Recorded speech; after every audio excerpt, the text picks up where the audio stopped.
मान महान जिन विचरे हमारे ध्यान में। कलश 105वां की चर्चा अपन ने कल की थी, जिसमें अंतिम पंक्ति है कि इसलिए तो अनुभव करने का विधान है। और उसमें ये कहा था कि अनुभव माना ये जो मार्ग है वही वास्तव में मुक्ति का मार्ग है और वही मुक्ति है। और शेष सब भाव बंध के कारण है और बंध है। अब शेष सब भाव कहते हैं तो कॉमन रूप में किसी को भी कुछ अच्छा बुरा नहीं लगता, लेकिन जब इसी शेष की व्याख्या करने जाएं कि शेष माने कौन, तो जिसको टच कर दो उसी को बुरा लगता है। पूजा पाठ को टच कर दो तो पूजा पाठ करने वाले को बुरा लगता है, यात्रा करने को टच कर दो तो यात्रा करने वाले को बुरा करता है, प्रवचन करने वाले को टच कर दो तो प्रवचन करने वाले को बुरा लगता है, समझे ना। स्वाध्याय करने वाले को टच कर दो तो स्वाध्याय करने वाले को बुरा लगता है। लेकिन बुरा लगने से काम थोड़ी चलेगा। जो वस्तु की स्थिति है वो एकदम स्पष्ट है और सामने है। अभी जो अपन 54वीं गाथा शुरू कर रहे हैं 154, उसमें स्पष्ट उत्थानिका में ही लिखा है कि वस्तु स्थिति इतनी स्पष्ट होने पर भी, माने इसमें कोई बात छुपी नहीं है कि हमारी समझ में नहीं आई, ऐसी कुछ बात नहीं है। वास्तव में समझ में तो सब आता है। ये कह दे कि ये कोई धर्म मुक्ति नहीं, मुक्ति का मार्ग है, मुक्ति माने धर्म नहीं है, इतनी भी कह दो कि मुक्ति नहीं है, मुक्ति का मार्ग नहीं है, तो किसी को पता ही नहीं चलता क्या कहा है। तो ये कह दो धर्म नहीं है तो झगड़ा खड़ा होता है। बात तो ये की है, धर्म ही मुक्ति का मार्ग है, वही मुक्ति है। तो ये स्थिति है कि हमारे चित्त को वो स्वीकृत नहीं होता। मैं ये बात जो आपसे कह रहा हूं वो ऐसा नहीं समझना कि जो यहाँ से बाहर बैठे उनकी बात है। जो यहाँ बैठे हैं उन सब की बात है। जे नमूने के तौर पर मैं आपको थोड़ा सा प्रयोग करके बताता हूं तो आपको ख्याल में आएगा। हमें कभी कभी ऐसा होता है, जो मनोविज्ञान है ना, मनोविज्ञान में आता है कि हमारे कोई पठार जैसा एक चैप्टर में पठार आती है। गाड़ी जैसे चलती है ना बैलगाड़ी, यदि ऊपर पठार आ जाए तो उसकी चाल धीमी पड़ जाती है।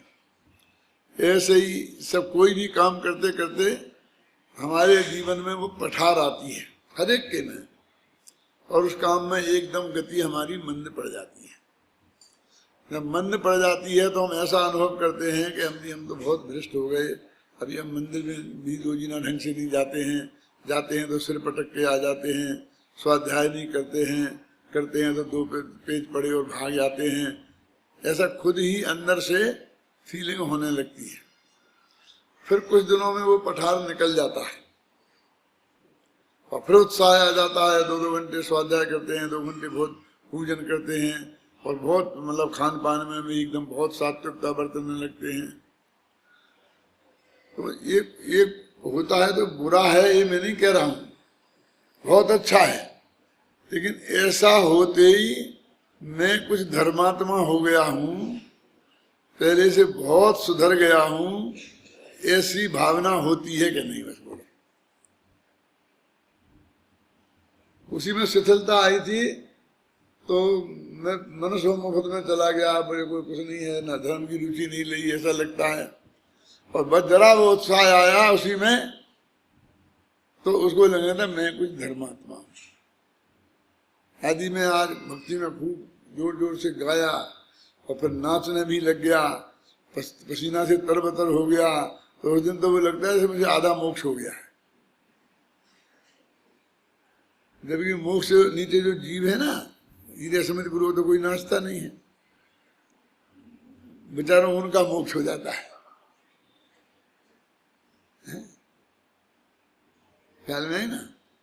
यानी उससे जो ये लगना है कि अब मैं कुछ धर्मात्मा हो गया, इसके गाथा में ये कह रहे हैं कि वे शेष सब भाव हैं। क्या फर्क हुआ? थोड़ा सा कम हो गया, थोड़ा सा ज्यादा हो गया, इसमें काय की तरक्की, काय की तमजली, इसमें क्या हो गया? जैसे दुकान पे आप बैठे हैं, एक दिन जरा ज्यादा ग्राहकी हो गई, एक दिन की जरा कम हो गई, तो उसमें कौन सी तरक्की और कौन सी तनुजली की बात है?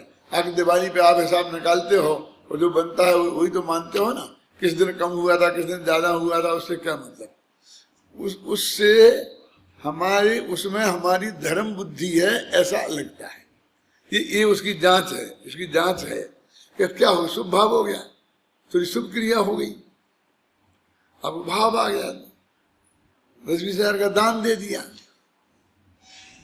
ख्याल में नहीं ना, तो उस दिन वो अपने को कुछ दूसरे एवरेज दिन से अधिक धर्मात्मा समझने लगता है।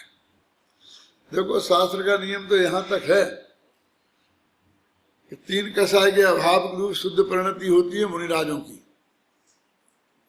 और वे मुनिराज 3 कसाय के अभाव रूप शुद्धि वाले जब 7वें गुणस्थान में होते हैं तो शुद्धोपयोग होता है, और 6वें में होते हैं तो शुभोपयोग होता है। तो भी उनकी श्रद्धा में ऐसा नहीं लगता है कि अब मैं ज्यादा धर्मात्मा हो गया और अब मैं भ्रष्ट हो गया। वो जानते हैं कि ये थोड़ा नीचे गिर गया है, उपयोग बाहर आ गया है, लेकिन इस भूमिका में ये होता ही है, ये तो थकान का स्वरूप है, ये तो उसका ही स्वरूप है। मालूम विदेशों में तो ये नक्की हो गया वैज्ञानिकों उसके माध्यम से, ये 5 दिन काम करते हैं ना, और जो सुबह 5 बजे उठ के भागना पड़ता है इन सबको अपनी ड्यूटी पे, 8 बजे के पहले तो वहां पहुंचना है ऑफिस के अंदर। 2 मिनट लेट पहुंचोगे तो 2 मिनट की गैरहाजिरी, 2 मिनट तुम लेट आए कंप्यूटर में दर्ज हो जाएगा, अगले दर्द ही नहीं होगा। जब बिल बनेगा ना तुम्हारा तनख्वाह का, तो जितने मिनट ऐसे लेट पहुंचे होगे वो कट जाएगी तनख्वाह उसमें से ऑटोमेटिकली। अब कोई आता 1 घंटे की ड्राइव में, कोई 2 घंटे की ड्राइव में, कोई 1.5 घंटे की ड्राइव से भागते हैं। लेकिन जब संडे सैटरडे आता है, शुक्रवार का दिन की शाम को सोते हैं, तो सुबह 9-10 बजे के पहले कोई उठता नहीं है,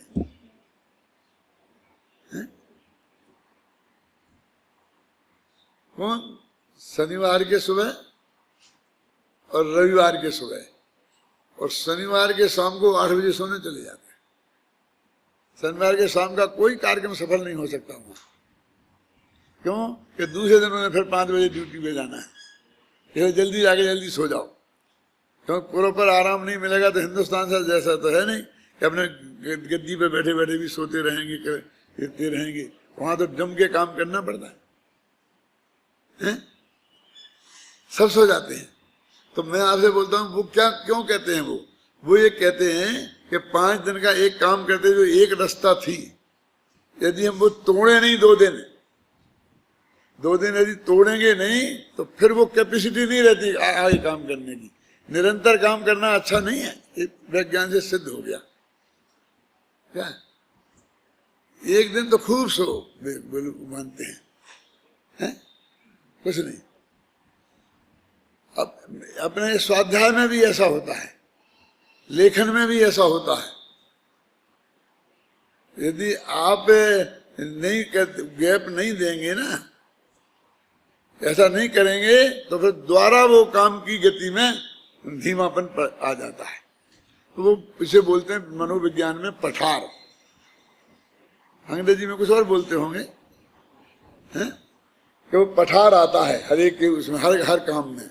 इसलिए ऑटोमेटिक उस पठार को तोड़ने का रास्ता ये है कि एक दिन पूरी सुबह से शाम की दिनचर्या को अस्त व्यस्त कर दो। समय पे खाओ नहीं, समय पे बैठो नहीं, समय पे कुल्ला मत करो, सब। तो फिर दूसरे दिन से तुम बिल्कुल समय पे कर लोगे, ऐसा उनका सिद्धांत है। और अपने कहते एक दिन की आदत खराब हो गई तो वो है। वहां तो घूमने का भी ये कहते हैं, रोजाना सुबह 5 बजे घूमने जाते हो ना, तो इसमें सप्ताह में 1-2 दिन गैप मार जाओ, मत जाओ। व्यायाम करते हो तो व्यायाम करने में, अपने रोटी खाने में तो अपने यहाँ है ही, एक दिन उपवास कर लो, एक दिन एक आसन कर लो। लेकिन वे खाने में एक आसन उपवास करें चाहे ना करें, लेकिन काम में तो एक आसन उपवास करते ही करते हैं। अब मुझे तो सिर्फ इतना बताना है यहाँ कि वो जो ऑटोमेटिक होता है उसमें तुम धर्म बुद्धि और अधर्म बुद्धि करने लगते हो। अब ये मेरी तरक्की हो गई, मैं धर्मात्मा हो गया, अब मैं पापी हो गया। ना उतने से पापी भय और ना उतने से धर्मात्मा भय, क्योंकि तीन कसाय का अभाव यदि मुनिराज की भूमिका में है तो वो उस हालत में भी है, ख्याल में ही ना। जैसे मान लो एक समय दृष्टि है, तो जिस दिन वो सुबह 9 बजे तक सो रहा है उस दिन भी समय दर्शन कायम है, और जिस दिन 5 बजे उठ गया है उस दिन भी समय दर्शन कायम है, उसमें कोई फर्क नहीं पड़ता। तो तद्जन्य धर्मात्मापना उसकी हर स्थिति में रहता है। ये बाहर से छोटे छोटे में से मत निर्णय करो तुम, अपने धर्मात्मापन का निर्णय इन बाहर की छोटी छोटी क्रियाओं से नहीं करो। ये इसमें कोई दम नहीं है, होती नहीं है ये मैं नहीं कहता हूँ, और हो अनुमोदना भी व्यस्त की भूमिका में अपन करते ही हैं कि बहुत अच्छा लड़का है, समय पे आता है, रोजाना पूजा पाठ में आता है, स्वाध्याय करता है लड़का। अभी क्लास में विद्यार्थी पहले आ जाते हैं, हम उनकी प्रशंसा करते हैं, भगवान जैसी करते क्या नहीं करते, और करनी चाहिए। हमेशा डांटते रहोगे तो वो मजा नहीं आएगा। वो अध्यापक सफल नहीं है जिससे विद्यार्थी डरते हों, और वो अध्यापक भी सफल नहीं है जिससे विद्यार्थी डरते ना हो। क्या डरते हो माने इस अर्थ में इतने डरते हो कि क्लास में ही से गायब होना पसंद करने लग जाएं। उसमें आकर्षण तो इतना होना चाहिए कि किसी कीमत पे क्लास मुझे छोड़नी ही नहीं है, प्रवचन तो मुझे शुरू से अंत तक सुनना ही है, ऐसा आकर्षण होना चाहिए। और ऐसी नहीं कि वो ऐसी उद्दंडता करने लग जाए कि जैसे तुम्हारे सिर पे ही बैठने लग जाए, वैसी उद्दंडता नहीं होनी चाहिए। माने पूरी मर्यादा और पूरा आकर्षण। असली गुरु कौन है? कमल चंद जी, जिसका विद्यार्थी अधिक से अधिक अपना समागम चाहे, यदि मिले तो अपने को बहुत भाग्यशाली समझें। 5 मिनट भी कहीं बात करने को मौका मिल जाए तो अपना भाग्य का उदय समझें वो, और 24 घंटा माथे पे बैठने की कोशिश नहीं करें। बने अनुशासन के भीतर पूरा आकर्षण। हम अनुशासन करते हैं तो विकर्षण हो जाता है, आकर्षण पैदा करते हैं तो वो सिर पे बैठने लगते हैं। क्यों? देखो मेरे क्लास में, मेरे प्रवचन में हर आदमी, हर विद्यार्थी खूब आकर मेरे से दादा प्रवचन शुरू करो, दादा प्रवचन शुरू करो, खूब करते हैं, है ना। लेकिन सिर पे कोई नहीं बैठ सकता। मैं कहता हूँ यदि सिर पे बैठाने लग जाऊं तो फिर मैं इसमें रह ही नहीं सकता हूँ। 150 बंदरों के बीच में मुझे रहना पड़ता है, शांति से अपना काम करना पड़ता है, तो कैसे चल सकता है? ऐसे ही अपनी शुभ अशुभ वृत्ति, शुभ अशुभ क्रिया, अंदर की जो परमानेंट माने त्रिकाली ध्रुव वाली परमानेंट नहीं है भाई जी, वो परिणति वाली परमानेंट। तीन चीजें हैं। एक तो उपयोग जैसा अस्थिर, अत्यंत अस्थिर, और एक परिणति कुछ स्थिर और कुछ अस्थिर, और एक त्रिकाली ध्रुव अत्यंत स्थिर। समझ में है ना? अब इसको कैसे करेंगे अपन? एक क्षण में शुभ भाव हो गया, एक क्षण में अशुभ भाव हो गया, है? ये तो हो गया परिणति, तत्काल उपयोग। फिर सम्यक दर्शन कायम है, अनंतानुबंधी के साथ का अभाव कायम है, और उसकी जो नीचे और ऊपर की मर्यादाएं हैं उनमें उपयोग कितनी चंचल होता रहे, लेकिन वो सम्यक दर्शन छूट जाए ऐसी पोजीशन नहीं आई। वो परिणति की शुद्धि, क्योंकि समझ तो परे आए ना, इसलिए परिणति की बात हुई। और जो त्रिकाली ध्रुव बैठा है अंदर में, वो तो बिल्कुल उसमें तो कोई अंतर कभी आता ही नहीं है। तो इस तरह की जो 3 चीजें हैं, तो यहाँ ये कह रहे हैं कि एक क्षण की परिणति के हिसाब से तुम अपने को धर्मात्मा गैर धर्मात्मा समझना ये अच्छी बात नहीं है।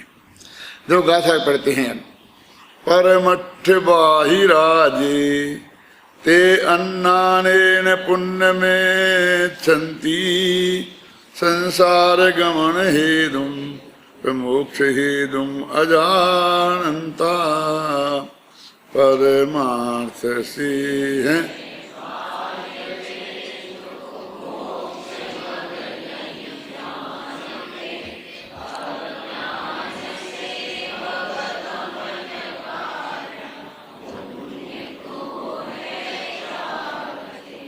देखो प्राकृत भाषा में का अन्वय हिंदी के पद में ही कर दिया है। कैसा प्राकृत से लगाए अपन, क्या कहते हैं कि परमठ बाहिराजे, परमार्थ से जो बाहर हैं, वे अन्नानेण मोक्ष हेतुम अजानंता, मोक्ष के असली कारण को तो जानते नहीं है। परमार्थ से जो बाह्य हैं वो मोक्ष के असली कारण को तो जानते नहीं हैं, और जो संसार के गमन का हेतु है ऐसे पुण्य को अज्ञान से चाहते हैं। ये ऐसा है ना प्राकृत में। अब हिंदी में अपन ने सीधा कर दिया कि परमार्थ से हैं बाह्य, वे मोक्ष मग नहीं जानते, अज्ञान से भवन कारण पुण्य को हैं चाहते हैं। बिल्कुल सीधा गद्य जैसा हो गया। क्या कहना चाहते हैं कि सबसे पहली बात तो एक परमार्थ से बाह्य। परमार्थ से बाह्य क्या होता है? देखो, परम अर्थ माने त्रिकाली ध्रुव भगवान आत्मा। ये क्यों है ऐसा अर्थ है संजय, क्यों है? ये अपने यहाँ दो नए हैं। एक निश्चय व्यवहार की अपेक्षा परम शुद्ध निश्चय नए, तो उसका जो विषय होता है, जो पदार्थ, उसको परम अर्थ कहते हैं। परम माने परम शुद्ध निश्चय नए का, और अर्थ माने विषय, इसलिए उसका नाम परमार्थ पड़ा। अपने त्रिकाली ध्रुव भगवान आत्मा को परमार्थ कहते हैं। तो एक होता है द्रव्यार्थिक पदार्थ में परम भाव ग्राही शुद्ध द्रव्यार्थिक नय, तो इसका जो विषय है उसको बोलते हैं परमार्थ। इसी को बोलते हैं परम पदार्थ। परम और अर्थ, अर्थ माने होता है पदार्थ। तो भजन आता ना, आज मैंने परम पदार्थ पायो, आज मैंने परम पदार्थ पायो। तो आज मैंने पाया है कि वो परम पदार्थ जो परम शुद्ध निश्चय नय का विषय है वो तो अनादि अनंत है, वो तो कभी अप्राप्त है ही नहीं, वो तो सदा ही प्राप्त है। वो बहन जी के वचनामृत में आता है ना कि वो तो उभोच है। क्या क्या? हाँ, समझा ना, वो तो खड़ा ही है। वो भगवान कहाँ गए? जैसे अपने मंदिर में भगवान विराजमान है 24 घंटे, जब तुम जाओ दर्शन करो। जाग तो जीव उभोच है, क्या जाए? जो जीव है जो तो जागृत है। जागृत माने पर्याय नहीं, माने वो कोई छिपा मिपा नहीं है। सूरज तो आकाश में उग रहा है, अंधे को नहीं दिखता है तो हम क्या करें? नोलू को अवलोक कहते यदि दिवा सूर्य से किम दूसरम, यदि उल्लू को दिन में दिखाई नहीं देता तो सूरज की क्या गलती है? पत्रम नहीं भी यदा करीट बिटबे दोषो वसंत किम। आप जानते हो मथुरा के पास वृंदावन में एक करील नाम का पेड़ होता है, उसे संस्कृत में क्रीट बोलते हैं। उसमें कांटे ही कांटे होते हैं, पत्ते नहीं होते हैं। तो पत्रम नहीं व्यथा किरीट बिट पे 200 बसंत। बसंत का क्या दोष है बेचारी? वो तो भाई तो सब में खूब कलियां खिल जाती हैं, अब उसमें पत्ते नहीं आते हैं तो वो क्या करे? ये वही करीट है जो करील बोलते हिंदी में, और जिसमें आता है ना वो रसकान कभी लिखता है, कोटे कहू कल धौते के धाम करील की कुंजन ऊपर बारों में सैकड़ों स्वर्ण महलों को। करील की जो कुंज है, गलियां, वृंदावन की जो गलियों में वो करील की जो झाड़ियां हैं जहाँ बिना पत्ते की, कांटे ही कांटों से भरी, उनमें मुझे रहने को मिले तो मैं रहना पसंद करूंगा, और स्वर्ण महलों में रहना पसंद नहीं करूंगा। क्या?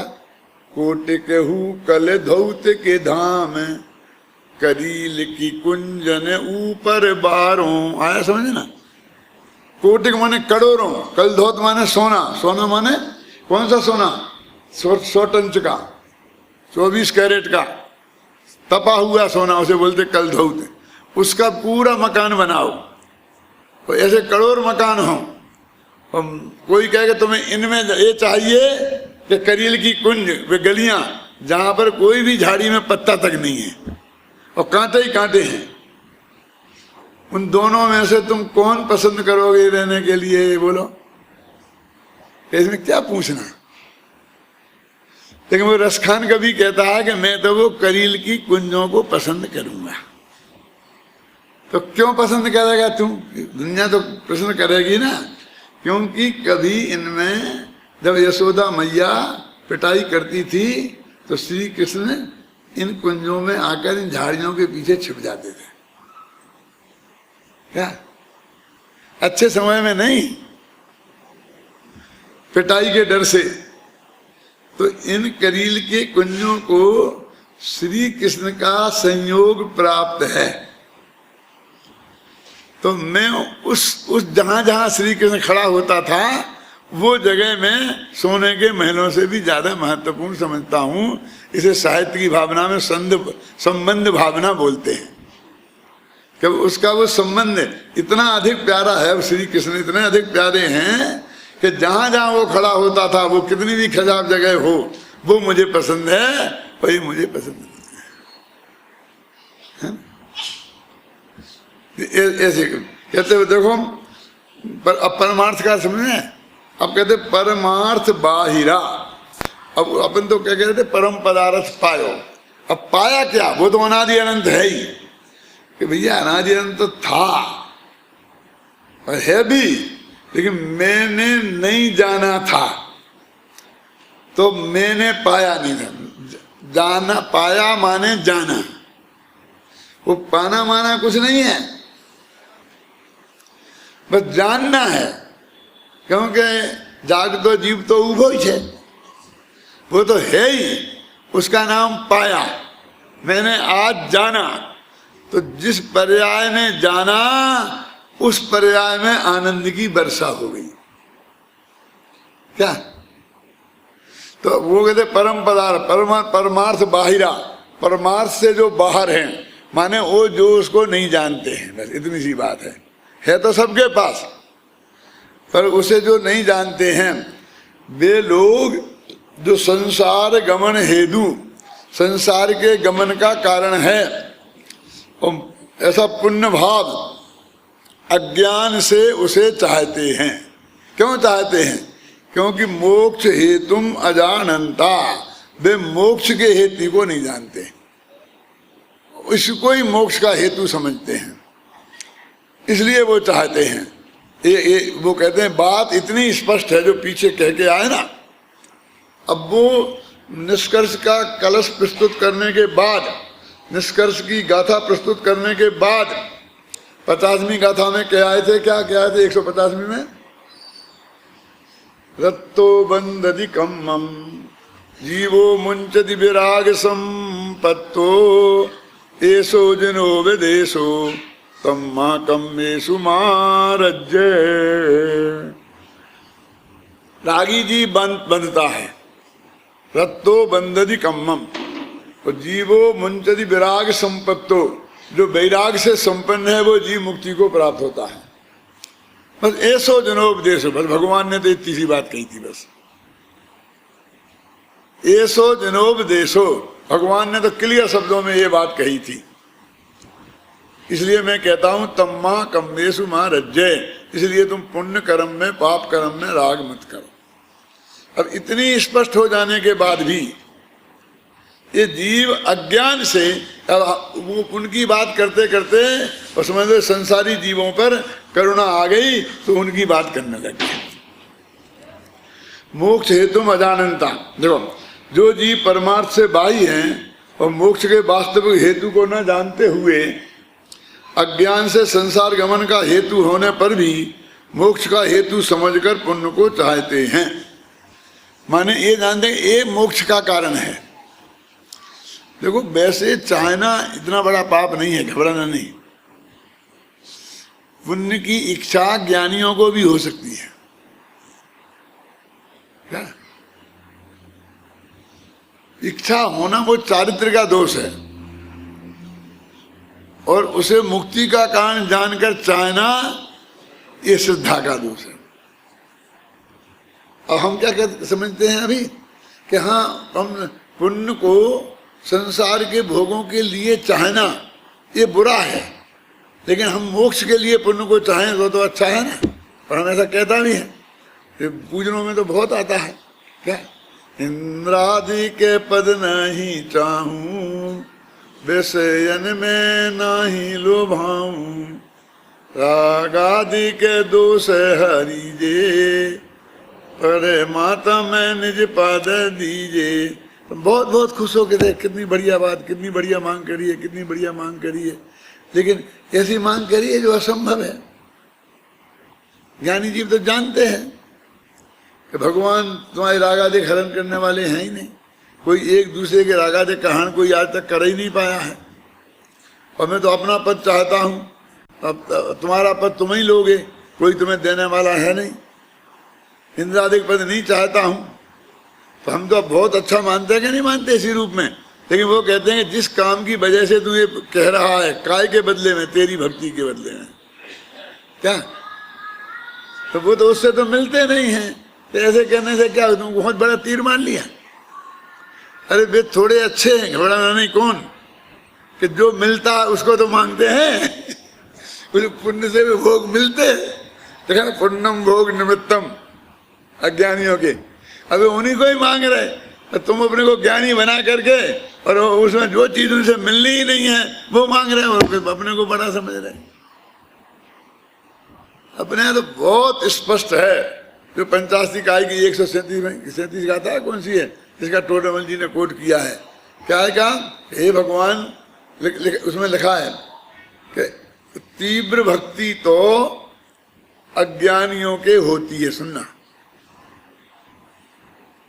लेकिन कदाचित, सुनो, ज्ञानियों के भी अशुभ राग से बचने के लिए और कुछ स्थान में राग के निषेध के लिए, वो राग खोटी जगह नहीं जाए, इसलिए तुमसे राग किया, और अशुभ ना हो गए, इसके लिए उनके भी कभी कभी होती है। इसमें बहुत भाई जी विकल्प चला, उसमें लिखा है क्वचित कदाचित, तो कहते हैं नहीं होती तो रोजाना है, लेकिन कथनचित।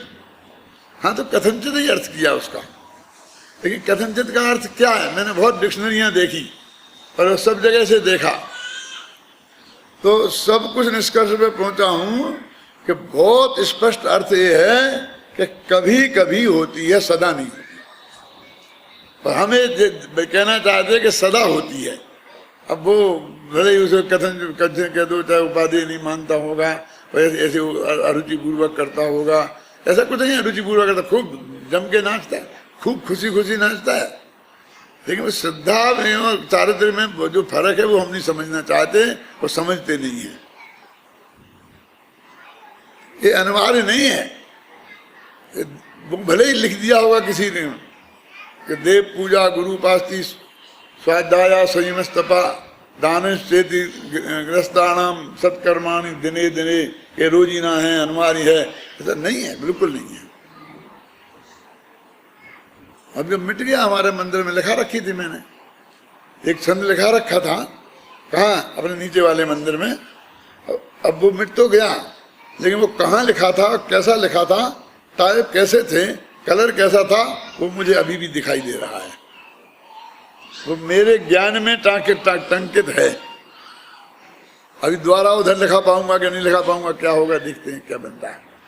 मालूम उसमें क्या लिखा था, बनारसी दास ने भक्ति का स्वरूप लिखा था कि हे जिनेन्द्र देव, तुम्हारी भक्ति मेरे हृदय में 24 घंटा रहती है।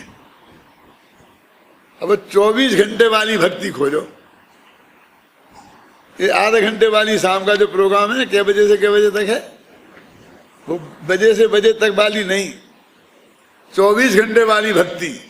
तो उसमें क्या लिखा, कैसे रहती 24 घंटे, कि कभी मैं आपकी जनवाणी को पढ़ता हूं, कभी सुनता हूं, कभी उसके बारे में सोचता हूं,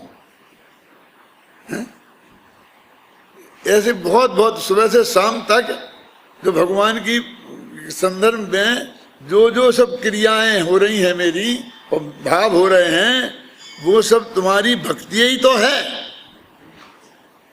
मुझे बता, हम लोग क्यों हल्के रूप में लेते हैं? हम रात के 2 बजे उठकर और एक गाथा का पद्यानुवाद करने बैठ जाते हैं और 5 गाथाओं का पद्यानुवाद रात से 2 बजे से 3 बजे के बीच में करते हैं। नींद नहीं आ रही थी इसलिए, तो वो भक्ति नहीं है क्यों? ये भी तो हो सकता था कि आज 24 घंटा टीवी चलती है, तो फिर हम नहीं तो टीवी खोल के भी बैठ सकते थे, और बैठ भी जाते हैं कभी कभी। मेरे कहने का अर्थ ये है कि वो भक्ति का कब और किस रूप में होगी उसे आप कैसे कह सकते हैं?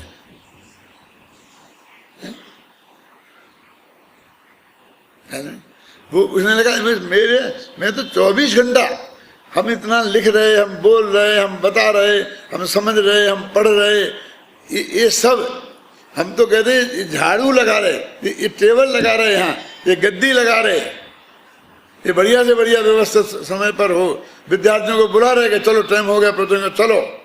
वो सब जिन्हें भगवान की भक्ति है, वो नासीदास जी कहते हैं। इसके नहीं होता तो हम जाकर के कहते भैया देखो हो गया, फिर आधा खेल निकल जाएगा, जल्दी चलो ना। उसे लिए इकट्ठे कर करके ले जाते हो ना, वो सिनेमा देखने जाते हो तब। वो कहते सब ये भगवान की भक्ति के रूप में ही हमारे ये हर क्रिया है। अकेली एक क्रिया को हमने वो भक्ति के नाम से दे दिया। अब तो हम तो पूजन को भी भक्ति नहीं मानते। सुबह तो पूजन होती है और शाम को भक्ति होती है। अब हम छाप दें कि सुबह इतने बजे से इतनी भक्ति होगी और शाम को इतने बजे पूजन होगी, तो गला पकड़ लेंगे। रात को पूजन होती है, शर्म नहीं आती तुम्हारे लिए, तो भक्ति होती है रात को फिर क्या? एक ही चीज है भाई साहब। ये इस थाली का माल उस थाली में ट्रांसफर होने की बातें तो बहुत बाद की आई हैं। पहले अपने जैन दिगंबर धर्म में ये था ही नहीं। अब फिर खतरे की बात कह रहा हूं मैं। उठा के देखो, सबसे पहले समंत भद्र के स्तोत्र आए भक्ति के नाम पर, देवागम स्तोत्र हैं और जो हैं। फिर वो बहुत दिनों तक वो स्तोत्र ही चलते रहे भक्ति के नाम पर। हैं? फिर अब ज़्यादा चक्कर में नहीं पड़ना चाहता हूँ कि क्यों और कौन सी शताब्दी में और किस कहाँ से कैसे आया और ये सब चीज़ें कहाँ से कैसे आई, ये सब बाद की आई हुई हैं। कोई ऐसा नहीं कि हम आज जान रहे हैं। जिस दिन पूज ने लिखी थी उसके पहले भी ये सब जानते थे क्या? ये देवसासुर की पूजन है ना भाई जी, मैंने ये पूजन लिखी नहीं थी। मैंने तो पहले वो जयमाला है ना, वो देवसास गुरु की भक्ति लिखी थी, समझे ना? वो भक्ति के नाम पर ही लिखी थी। लेकिन वो भक्ति तो लोग कभी कभी पढ़ते हैं और पूजा रोजाना करते हैं, तो इसके साथ अष्टक और जोड़ दो, तो उसके बाद में अष्टक जोड़ दिए बना करके वो पूजा हो गई क्या? देवसास गुरु का स्वरूप लिखा था। अब फिर कब से मान असली तो अगर वो भाव दादा की किताब में सब लिखा है। वो जो कौन सी किताब, क्या नाम दादा, वो जिन पूजन रहस्य, कभी कैसा क्या। अभी तो फिर तुमने ऐसे किया ही क्यों जब जानते थे? अरे भैया जो चल रहा है उसे चलने दो, क्यों झगड़े में पड़ते हो? अब अपन को तो भक्ति करना है तो उस रूप में कर लेंगे। अब मेरा मतलब समझे ना, हम हर छोटी छोटी बातों में उलझें और मूल तत्व ज्ञान जो है वो एक तरफ रखा रह जाए, हैं? वो एक तरफ रखा रह जाए, ये हमें स्वीकार नहीं है। इसलिए हम तो सोमदेव का उसको सही मानते हैं। कौन सी? यद्यपि शुद्धम लोक विरुद्धम नाचरणीयम ना करणीयम। क्या? यद्यपि शुद्ध हो फिर भी लोक विरुद्ध हो तो उसे नहीं करना चाहिए। ख्याल में है ना?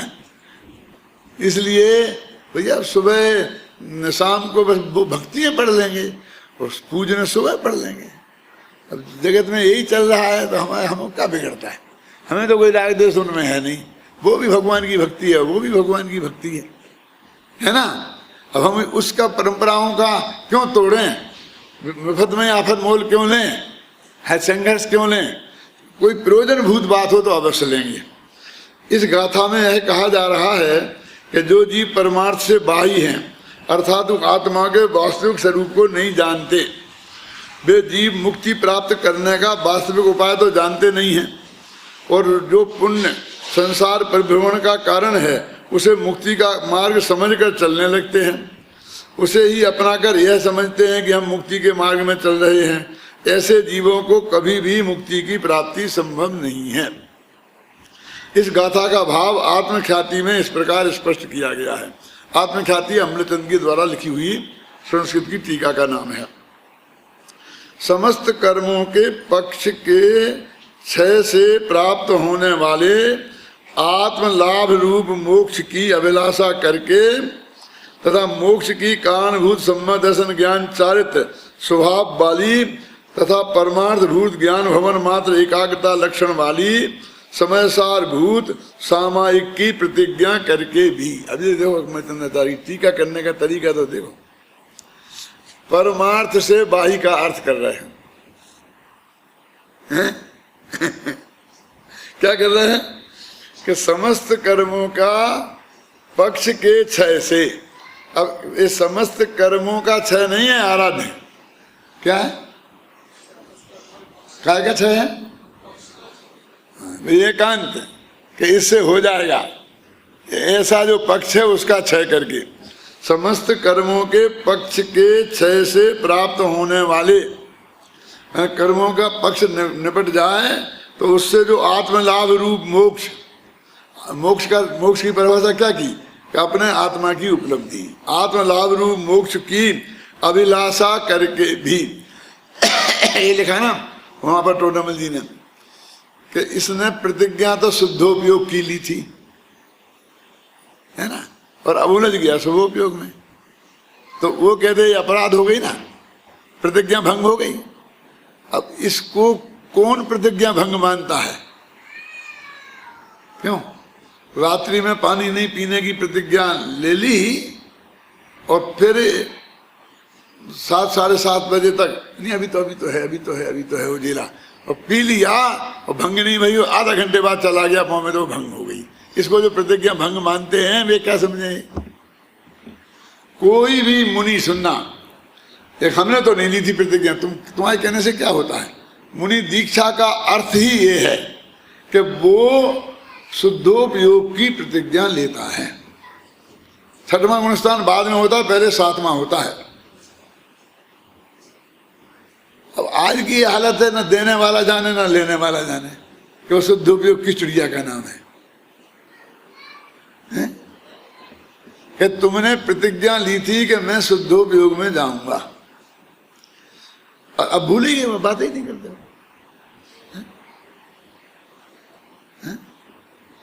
क्यों नरेंद्र, ऐसा नहीं होता अपने साथ कई दफे कि सब लोग बुलाते हैं, आइए अपने आपको जरूर आना पड़ेगा, ऐसा करना पड़ेगा, आपके प्रवचन के लिए बहुत लोग तरस रहे हैं और ऐसा है और आपको आना ही पड़ेगा, आपके 2 व्याख्यान तो दिन में रखेंगे ही और ये और वो, और हम जब पहुंच जाते हैं आइए बैठिए खाना खाइए पीजिए, बातें ही नहीं करती हैं कि कब क्या है, प्रवचन होना है कि नहीं होना है, कि किसी का होगा कि नहीं होगा, क्या होगा क्या नहीं होगा, क्या करें बोलो।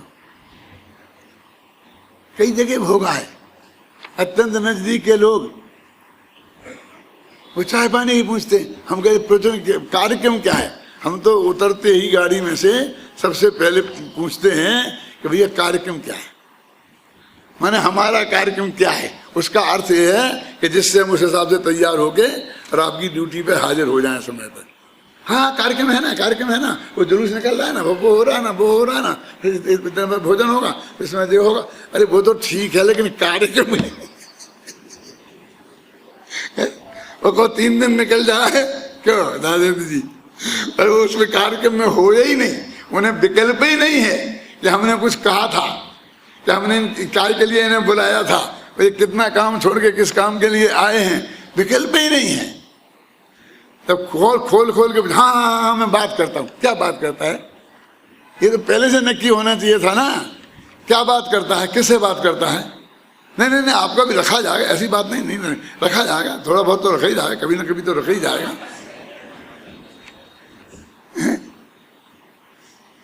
ऐसा नहीं समझ लगे आपको बड़े पंडित जी हो गए तो हमें नहीं भोगना पड़ता, तुमसे ज्यादा भोगना पड़ता है और सबको ही भोगना पड़ता होगा, प्रकाश नहीं भोगना पड़ता। बोलो, वहां भूल ही जाते हैं कि इन्हें काय के लिए बुलाया था, ये काय के लिए आए हैं, हैं?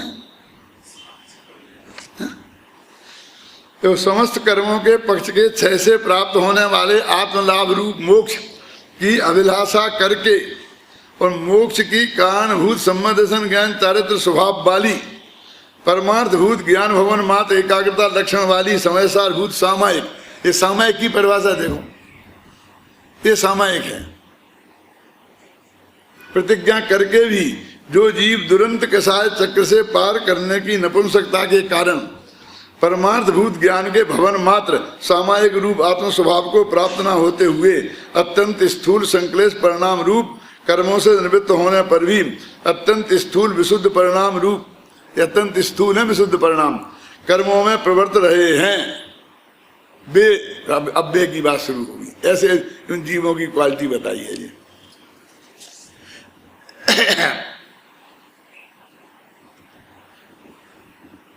सामायिक की प्रतिज्ञा करके, अभी मैंने एक दफे दो चार दफे ऐसा कहा कि भैया अपने दिगंबर धर्म में, और हम जन्म से ही पढ़ते आए हैं, जब गुरुदेव का समागम नहीं हुआ था तब से भी, तो अपने यहाँ सामायिक की बात तो आती है लेकिन ध्यान की अपेक्षाकृत कम आती है, अपने गृहस्थों की अपेक्षा, क्योंकि अपने सामायिक नाम का एक वृत्त है दूसरी प्रतिमा में और तीसरी प्रतिमा का नाम सामायिक प्रतिमा है। ध्यान नाम की कोई प्रतिमा नहीं है और ध्यान नाम का कोई वृत्त नहीं है। ध्यान तो अशुभ ध्यान तो वैसे ही होते रहते हैं और शुक्ल ध्यान जिनको ध्यान मानते हैं वो तो कहते हैं अंतर्मुहूर्तात्, वो तो शुक्ल ध्यान वहाँ होता है, उसको ही असली ध्यान कहते हैं मोक्ष के कारण को। और धर्म ध्यान तो स्वाध्याय का ही नाम है, आज्ञा विचय, उपाय विचय, विपाक विचय, संस्थान विचय, मोटा मोटा। तो वो सामायिक शब्द का प्रयोग किया है। तो सामायिक रोजीना हम करें, कौन मना करता है? कब कहा कि आप सामायिक मत करो, कि सामायिक करने की जरूरत नहीं है।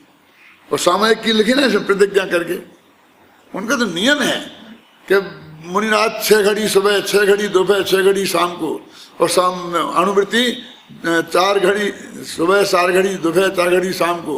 और सामान्य श्रावक जो पहली प्रतिमा वाले वो 2 घड़ी सुबह, 2 घड़ी दोपहर, 2 घड़ी शाम को। ये सामायिक करें और अज्ञानी भी कि वे भी करें, कौन मना करता है? करें मन सामायिक तो आप आत्मा को तो जानते नहीं है, नवोकार मंत्र ही पढ़ें।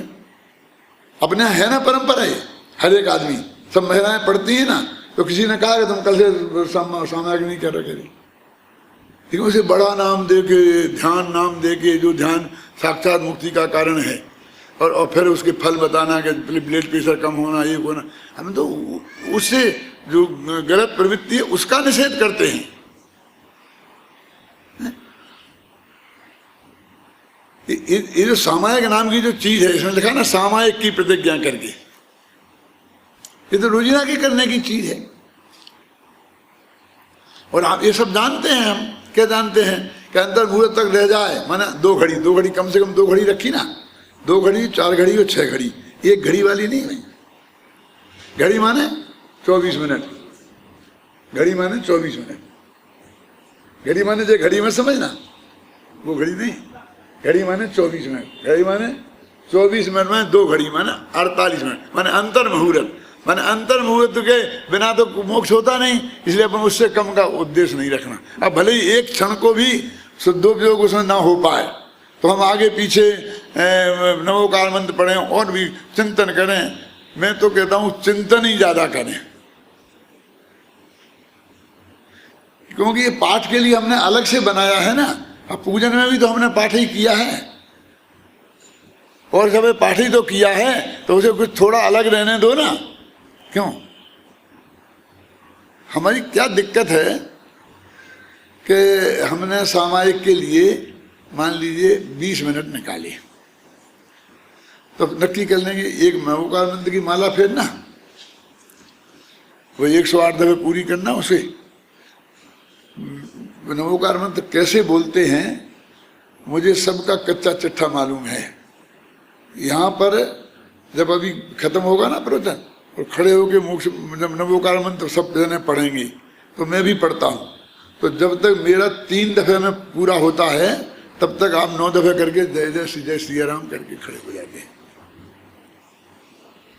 अब मैं ऐसा खड़ा रहता हूँ, सारे लोग उठ गए जावानी के ज्ञान से बोलने लगते हैं, मैं खड़ा रहता हूँ ठूंठ जैसा। फिर मैंने कहा यार ये तो बहुत चक्कर वाला काम है, तो मैंने कहा कि अपन तो 3 ही बार पढ़े, क्या करें, इनको समझाएंगे ये तो मानने वाले नहीं है, ये तो पूरा उच्चारण ही नहीं करते हैं।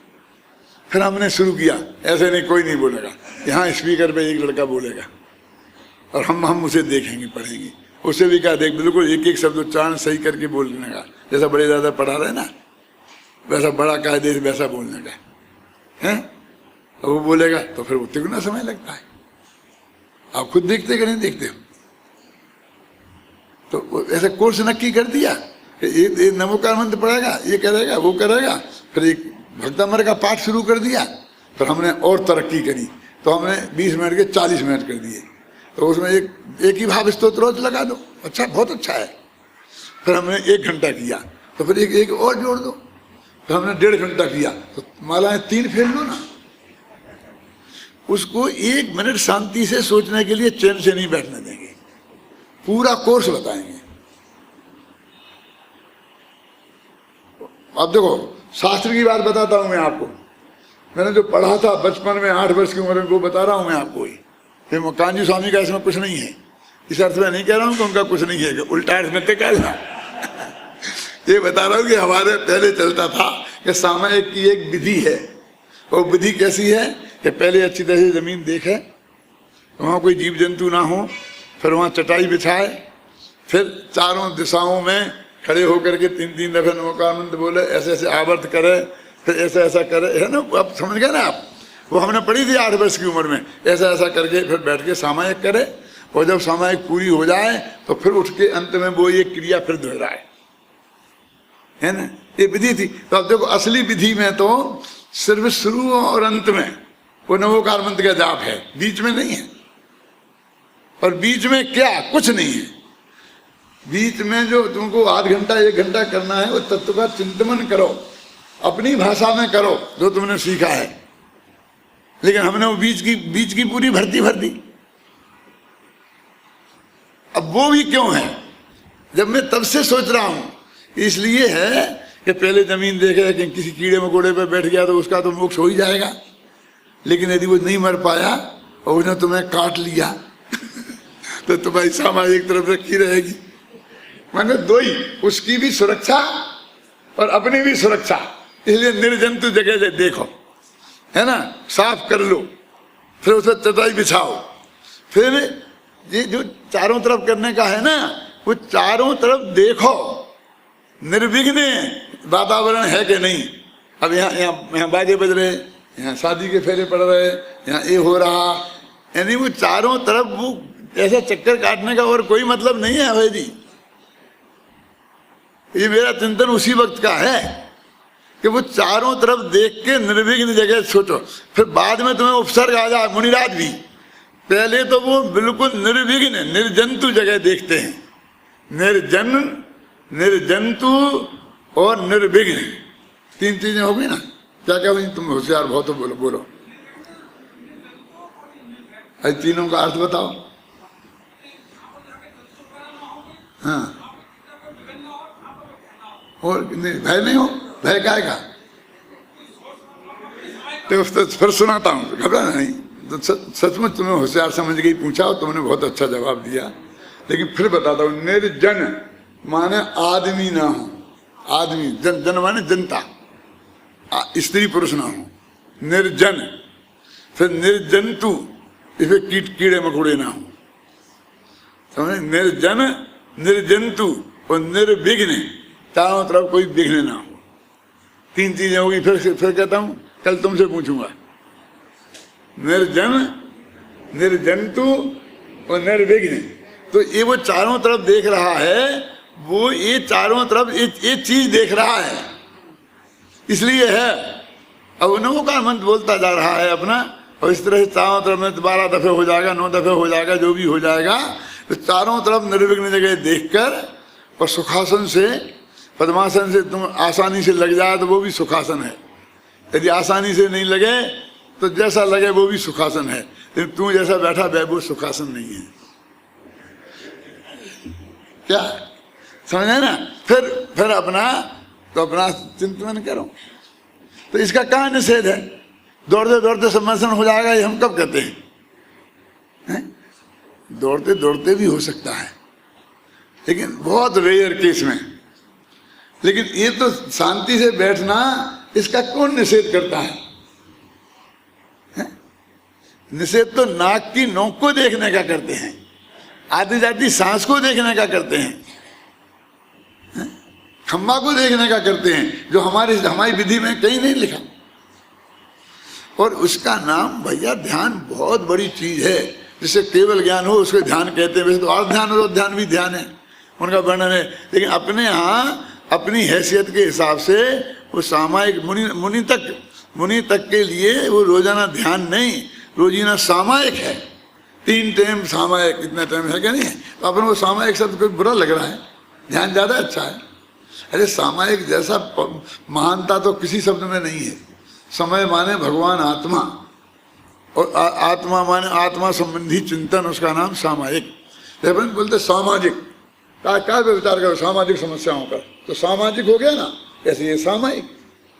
आत्मा संबंधी की विचार करेंगे तो सामायिक हो गया, समाज संबंधी करेंगे तो सामाजिक हो गया, राजनीति संबंधी करेंगे तो राजनीतिक हो गया। तो ये सामायिक शब्द कितना बढ़िया है। तो आत्मचिंतन की मुख्यता है ना, और आत्मा से वहां से गायब ही है।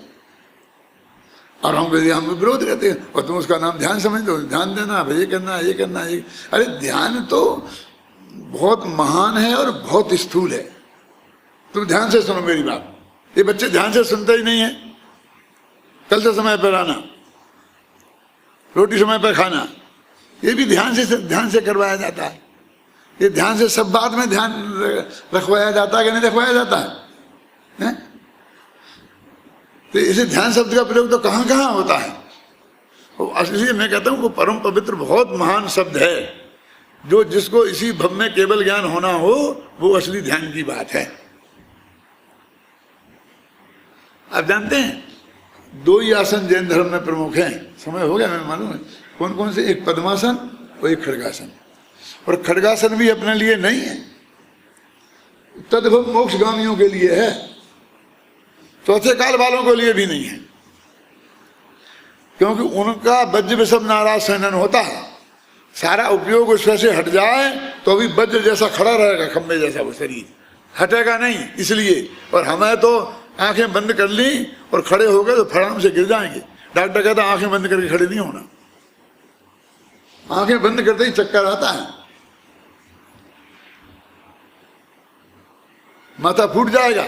तो अपने लिए तो कौन सा है कि ऐसा जम के कि तुमको एकदम उपयोग हट जाए, नींद भी आ जाए, तो ऐसे भी गिरो तो गिर नहीं पाओ। इसके लिए वो पद्मासन पैरों को बांध के वो ऐसा बैठाया जाता है। समझ में ना कि नींद भी आ जाए तो गिरो नहीं,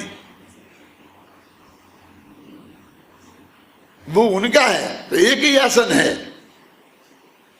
ये 84 आसन तो भोग के हैं, सामायिक के नहीं है।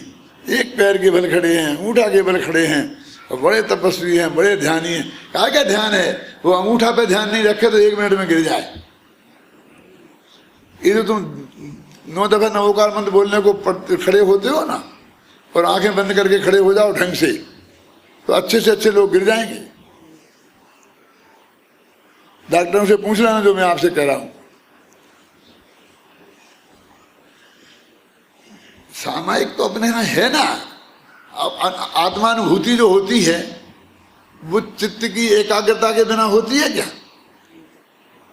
तो उसमें कौन मना कर रहा है उसका चित्त का योग्यता?